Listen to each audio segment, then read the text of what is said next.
Hello students, welcome back to my YouTube channel. This is Rekha Chabra. Students, I would request you all to please like, share and subscribe my YouTube channel, Learn Mathematics. And please keep watching these videos and keep practicing the questions side by side at your home for the better understanding of the topic. In the last video, we discussed the concepts of subset, power set and universal set. Now, going forward, let's discuss few questions of exercise 1.3 in this video. Let's take question number 3 here. Set A is given and which of the following statements are incorrect and why? We have to give the reason. The first part says 3, 4. I hope everybody is very well aware about these two curly braces. Whenever we have these two curly braces, it means it is a set. They are saying this is subset of A. This symbol means subset. Here set A is this and this symbol means is a subset. And if A is the subset of B, it means all the elements of A are in B. Now let's take this set, what they are asking for is equal to X. So after assuming it equal to X, now we can write down A is equal to 1, 2, X and 5. Now they are asking this is the subset of A, means X is the subset of A. No, X is not the subset of A, although we can say X is the element of A. So 3, 4 is in this set but not in A. Do we have 3, 4 here? No, we don't have 3, 4 here. Although we have a set which contains 3, 4 here. So 3, 4, this set is not the subset of A. So the given statement is incorrect. Or we can note down this thing that had it been two curly braces, then it would have been the subset of A. Because whenever we put these two curly braces, it becomes a set. So as of now, this thing is the element of A, not the subset of A. Second part, 3, 4 belongs to A. Let 3, 4 in this with these two curly braces equal to X. So A is written as this. And after assuming it equal to X, we can write down as 1, 2, X and 5. They are asking this thing 3, 4 that we have assumed X. X belongs to A. X belongs to A. Yes. Now X is in set A. So X belongs to A. So the statement is correct because X belongs to A. Now the note that we discussed in the first part. Now they are saying this belongs to A or not. Now this is a set containing this set. There is a set which contains a set which has 3 and 4 as an element. So again let's assume it equal to X. So this will become X set X, and A is this set, and now so we can write down A as 1, 2 and at the place of this 3, 4 we can write down X and 5. Now the question was this is a subset of A or not. Now X is the subset of A. This X is the element, but if we put two curly braces, it will become a set. And this set is the subset of A. Yes, this is the subset of A. So it means the given statement is correct. Students, don't get confused in subset and element. Whenever we talk about element, it means we can understand with this example. If I say 1 is the element of A, yes, 1 is the element. 2 is the element of A, yes, 2 is also the element. 5 is also the element of set A. But if I ask 3 is the element of A, no. So 3 is not the element of A. Rather, this set 3, 4 is the element of A. And if we put double braces, two curly braces, then it becomes another set and we can say yes, now it is the subset of A. Fourth part, 1 belongs to A. So this symbol represents belongs to, relation between element and set. Example, let's understand if set A is this, so 2 is in set A. So we can say 2 belongs to A. 3 also belongs to A. 4 also belongs to A because they are the elements of this set. So 1 is an element of A. So the given statement is correct. Now 1 is the subset of A. 1 is the element of A, not a set, because we don't have two curly braces here. So it is written only number 1. So number 1 is an element. For subset, we would have two sets. Elements cannot be the subset of a set. Therefore, the statement is incorrect. Ninth part, phi. Phi means empty set. Belongs to A. So phi is not the element of A, because whenever we talk about belongs to, so this number or this element should be there in that set. So phi is not the element of A. It was not written in set A. It would have been the element of A if the set A was 1, phi, 2 and this and phi. Then we could have said that yes, phi is the element, but now phi is not written here, so phi is not the element of A. Now give it a thought, phi is the subset of A or not? Students, yes, phi is the subset of A, because this is one of the property that we studied in the last video, that phi means empty set is the subset of all the sets. So keeping that property in our mind, we can say phi is the subset of A, but at the same time phi is not the element of A. So the statement is incorrect. Question number 4, write down all the subsets of the following sets. Do you remember the formula that we discussed in the last video for calculating the number of subsets?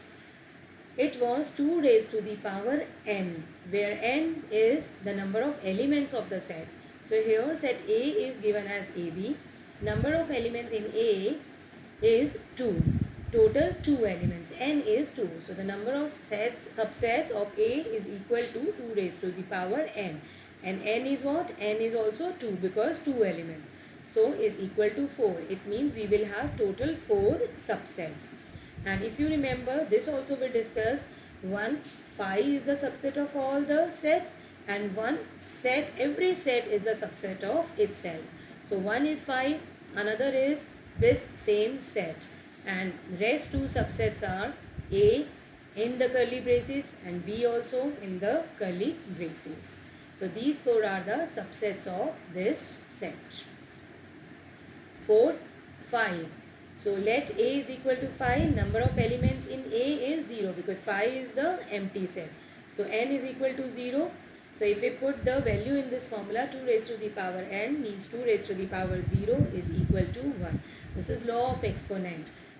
Anything raised to the power 0 is equal to 1. So null set and the set itself are the subsets of all the sets. So here null set is the set itself. The only subset of phi is phi only, because only one subset. What is that subset? Phi only. Question number 6. Write the following as intervals. We discussed all the interval notations very well in the last video. So if anyone has not seen that video, please I would request you to watch that video. Then only you will understand the concept of these intervals. Now the first part says x, where x belongs to R and -4 less than x less than equal to 6. If you remember, these two small brackets represent that the number is not included, and we call it as open bracket. And these two brackets means the number is included, and we call them as close bracket. Now we have to write down this thing as interval. So how would we write down? See, x is greater than -4, but in any case it cannot be equal to -4. So it means -4 is not included. It means at -4 we will put this open bracket. -4 is not included. But here x is less than equal to 6. It means 6 is included. X may be equal to 6. So x may be equal to 6. It means 6 is also included. X can take this value as well. So it means at 6 we will put this closed bracket, which means included. So -4 not included, 6 included. That's how we decided the brackets. Now the second part, x, where x belongs to R. R means, anyone remember what R means? R means real numbers. Where -12 less than x less than -10. Here you can observe and you can see Minus 12 and minus 10 both are not included because there is no equal to sign. X is greater than minus 12 and less than minus 10. So both the numbers are not included. It means at both the ends we have to put these open brackets, minus 12 to minus 10. It means all the real numbers between minus 12 and minus 10, but excluding minus 12 and minus 10. Question number 7. Write the following intervals in set builder form. Minus 3 to 0. Both are open brackets, not included, and this means included. All real numbers between minus 3 and 0 are included, but minus 3 and 0 are not included. So we can write down as minus 3 less than x less than 0. And interval form is valid for real numbers. So this interval is equal to, first of all, we have to put these two curly braces. If you remember the set builder form, x such that x belongs to R means real number. These intervals are valid only for real numbers. And minus 3 less than x less than 0, because minus 3 and 0 both are not included. So we will not put equal to sign anywhere. Let's take third part. Here 6 is open means excluded and 12 is closed means included. So all real numbers between 6 and 12 are included, and 6 is not included but 12 is included. So we can write down as 6 is less than x less than equal to 12, because 12 is also included. And interval form is valid for real numbers. So this thing can be written as x such that x belongs to R means all the real numbers, and 6 is less than x less than equal to 12, because at 12 it is closed. It means 12 is included. And then we have to put these two curly braces. Question number 8. What universal set? Universal set also we discussed last time in the last video. Universal set means the set which has all the elements of other sets, or we can call it as source set. So what universal set would you propose for each of the following? The set of right triangles. Universal set containing all the elements. So for right triangles we have to suggest a universal set. So the set of all right triangles must contain all elements of the set of right triangles. The set of all triangles can be the source set, or we can say it can be the universal set for all the right triangles, because whenever we will have a set of all triangles, so definitely set of all triangles will have set of right triangles. When we have set of triangles, so definitely we will have different types of triangles: isosceles triangle, scalene triangle, right triangle, all other types of triangles will be in the set of all triangles. So yes, set of all triangles can be the universal set for this set. So we propose set of all triangles as universal set. Question number 9. Given the sets A, B and C, which of the following may be considered as universal set for all three sets A, B and C? We have to tell out of the given options which set we can consider as the universal set for all these three sets. Let's take second part, 5. First of all, let's check all the elements of sets A, B and C. Elements of A plus B plus C. And if you remember, we discussed once earlier in the introductory video that here sequence does not matter and we don't have to write the elements again and again. If 1 is coming 2-3 times, then we will write only once. Like here 2, and here also we have 2, here also we have 4, here also 4.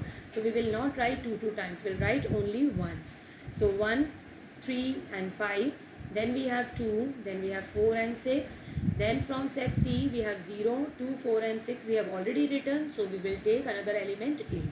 These are all the elements of A, B and C. So 5 does not contain any element. How can we say 5 is the universal set? So it cannot be the universal set for A, B and C. Now there is one set given in third part. Elements of A, B and C. 1, 2, 3, 4, 5, 6, 8 and 0. Do we have all these elements in this set? Yes, this set contains all these elements of set A, B and C. So the set given in third part can be the universal set for A, B and C. So students, I hope you must have understood how we do the questions based on the power set, subsets, interval notation and universal set. So I have taken 1 or 2 parts from each question. Please try rest of the questions at your home and complete this exercise. And please don't forget to write your name, class, section and roll number in the comment box. Thank you students.